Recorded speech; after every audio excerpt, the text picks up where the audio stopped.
Penang Free School adalah sebuah sekolah yang ditubuhkan pada tahun 1816.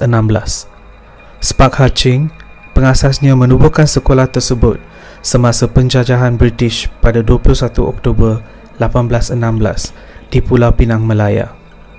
Ia adalah sekolah tertua di Malaysia dan di Asia Tenggara.